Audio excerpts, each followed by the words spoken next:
Pergunta número 15. A que se destinam os dons?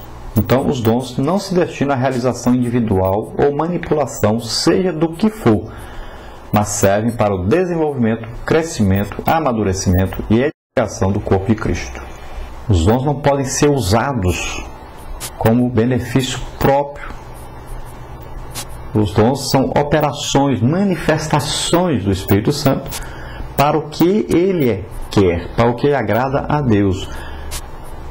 Ele tem um fim, ele tem um objetivo que é de Deus.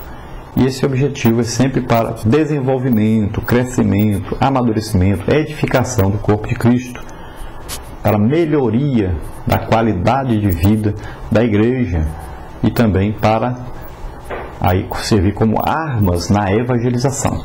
A parte número 3, a missão discipuladora da igreja. Número 16, o que é discipular? Então é fazer de cada novo crente um autêntico e fiel seguidor de Jesus Cristo.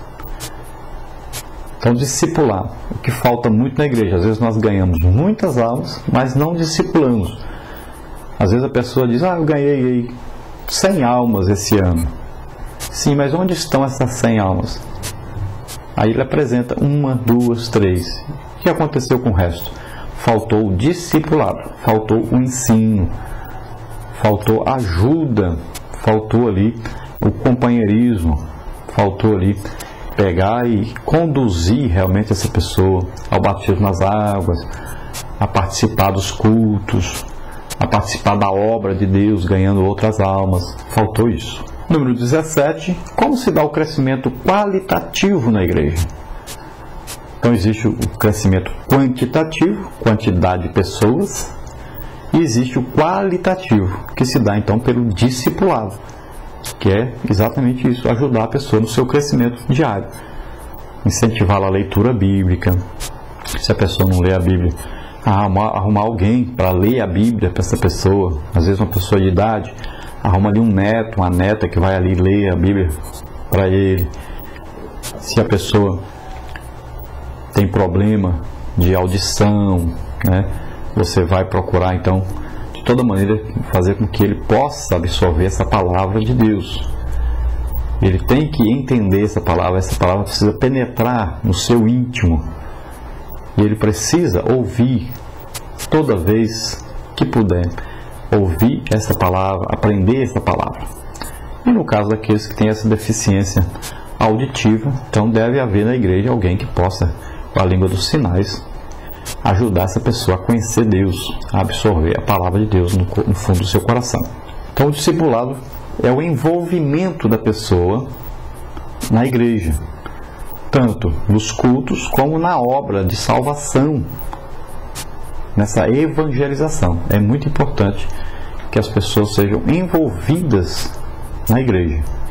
Orientação, dar roupas para essas pessoas, dar um Novo Testamento pelo menos, ou uma Bíblia, chamar essa pessoa para participar de um vocal, de um coral, de um conjunto musical, de um trabalho de evangelismo, fazer aí culto na casa dessa pessoa, visitar, falar de Jesus para a família dessa pessoa, para os vizinhos dessa pessoa.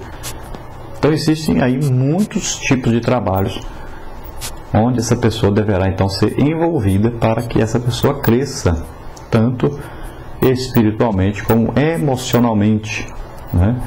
Estará então envolvida no corpo de Cristo, e essa pessoa certamente será uma bênção no futuro para a igreja. Número 18 aí, onde Paulo passou mais tempo discipulando, em Éfeso ou em Corinto? Então nós sabemos que em Éfeso, daí a razão das grandes diferenças no tocante à conduta cristã dessas duas igrejas. Então a igreja de Corinto se comportavam aí como meninos, e já a igreja de Éfeso, como Paulo passou muito tempo lá, só ali na escola, né, de Tirano, Paulo passou mais de 2 anos ali discipulando, ensinando a palavra de Deus. Então era uma igreja mais madura, mais crescida, né? Estava ouvindo os ensinos. Mas uma igreja também que se acabou. Hoje não existe mais ali uma igreja como existia na época do apóstolo Paulo, e existe ali uma grande perseguição ao evangelho, na verdade, né?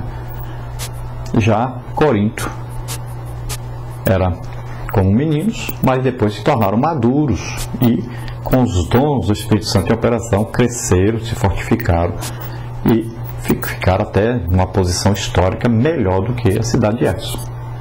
Na pergunta 19, para completar: todo dia a igreja tem na sua congregação muitos que não são nascidos de novo, inclusive na escola dominical. O professor deve sempre, em oração, cautela e sabedoria, verificar quais alunos de sua classe ainda não são salvos e conduzi-los a Cristo, o Salvador. Na pergunta número 20, qual era a principal fraqueza dos coríntios? Então, a ostentação do saber, mas desconheciam as coisas básicas da fé. Então, como eles tinham os dons, eles se achavam melhores, superiores a todos os outros. Eles achavam que eles eram melhores que todas as outras igrejas de Cristo, porque os dons operavam ali. E, na verdade, eles estavam com um problema muito sério. Eles não conheciam a palavra de Deus, não conheciam o Deus que se manifestava no meio deles. Eles não trabalhavam corretamente com esses dons que vieram equipar a igreja para que a igreja crescesse espiritualmente. Então eles precisavam de ensino, de correção, e é isso que aconteceu, e depois então tiveram uma melhora grande. Pergunta 21. Quais são alguns dos fatos bons em Corinto relatados logo no início da epístola? Então, primeiro, em Corinto, por ocasião da epístola, havia muitos crentes santificados em Cristo. Depois nós podemos ver que Paulo dava graças ao meu Deus pelos crentes de Corinto, apesar de seus problemas. Depois podemos ver que Paulo chama os crentes de Corinto de irmãos, apesar de muitos deles, na segunda epístola, falarem mal da pessoa de Paulo e do seu ministério.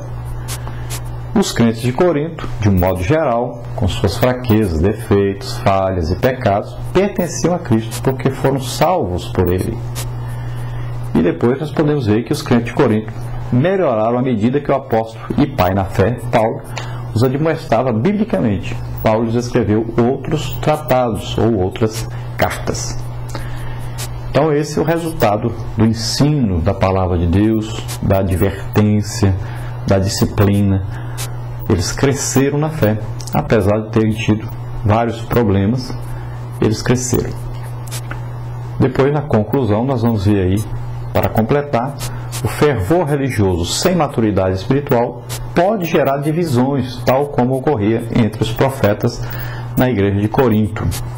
O Senhor Jesus disse que os cristãos devem ser conhecidos pelo amor demonstrado entre si.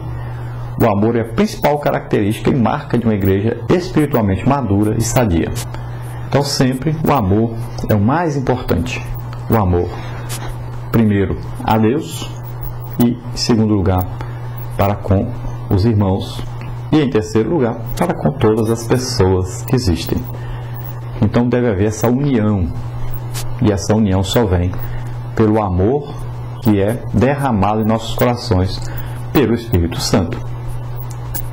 Então, a igreja avivada é aquela igreja que se ama, que se ajuda, que cresce junto, todos os seus membros, que formam aí o corpo de Cristo na terra.